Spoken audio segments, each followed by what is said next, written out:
Hey guys, and welcome back to Jack's Tech. Today we'll be looking at water cooling versus air cooling.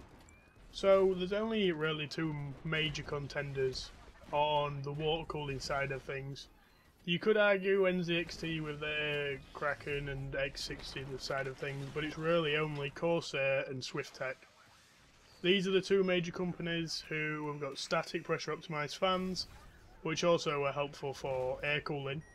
But they've got the Corsair got the Hydro series, which the top of the line being the H100i, and SwiftTech have got the H220, which is their top of the line series.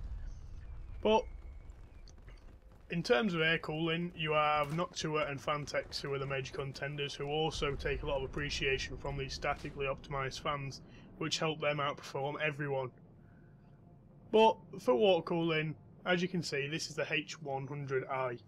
This involves dual 120mm rad support. It's an all-in-one system, which means it has the pump on the block, and it is closed loop, which means you cannot add any other bits into it. It also features like this control system. So through the two ports that are on the top of the block, it controls pump speed, fan speed, everything to go along with the system. So these all-in-ones, there's a few advantages to them. Them advantages being it runs cooler than most other systems, and they're optimised for high performance. The ports on them gives the data that comes from them really easy to track. It's all built in, and you can use your Dominator Platinums from Corsair. But if you're using an AMD system, these clip straight onto the board that's already installed on the back plate, so they're really easy to install as well. Few disadvantages, because everything's got disadvantages. These are expensive. If you find one for cheap, it's either broken or long gone in terms of reliability and stock. These do require maintenance. You do need to flush these out. If you get gunk in your loop, then that is it. You are done. You have burnt it out. You've burnt your CPU out because it doesn't work anymore. It can leak. Always remember it can leak. It is liquid. And if you have a small case, dual radiators probably won't fit, but if you get a H70 then, or a H90, which is a single thin radiator, you're probably going to have more luck. Now this on the screen, this is a Fantex all-in-one two-towered cooler. I personally own this, and it is a fantastic cooler. I run an FX8350, and it hasn't gone above 50 degrees playing Battlefield 4 Ultra settings. It's amazing. But you need external fan support for fan control. This is the BitPhoenix Recon. I also own this. This is in the front of my NZXT Phantom 820. And it costs more to have fan control with it. But, you know, that's just how it goes. The advantage, you can have a lot more fans.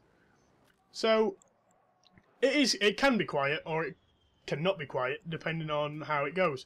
If you have it plugged into the mount, it is really quiet. These are also optimised for high performance. They run really cool depending on how cool the airflow through your case is. You don't need to change liquid in it, massive bonus. It cannot leak and ruin stuff. And it uses less power because there isn't a pump involved, and there is still only two fans, or three depending on your liking. You can have push, pull, pull, but you know, that's just how it goes. The disadvantages, these also can be expensive. And there is a limited case form factor. You cannot have a really compact gaming machine with a really big twin tower Fantex or Noctua cooler on it. It just won't work like that. Also, you need external fan control like we just mentioned, and it needs a heavy airflow case. My case has got 200mm fan. It's got three 200mm fans in it, and about 6 140mm. So I am fine for that. If you have any full tower enthusiast case or mid tower, then you're along the right track. If you're going small, compact, LAN event gaming build, then you really want to be going water cooled. But if you're travelling a lot, then I'd go air cooled, as you can't damage pipes, damage components through the process of having water leak everywhere, like you can if you go water cooled. But you can get low profile heat sinks, but they're really just not as good. So I wouldn't advise it. I'd go for something you know is reliable and you can trust no matter where you are or what you're doing.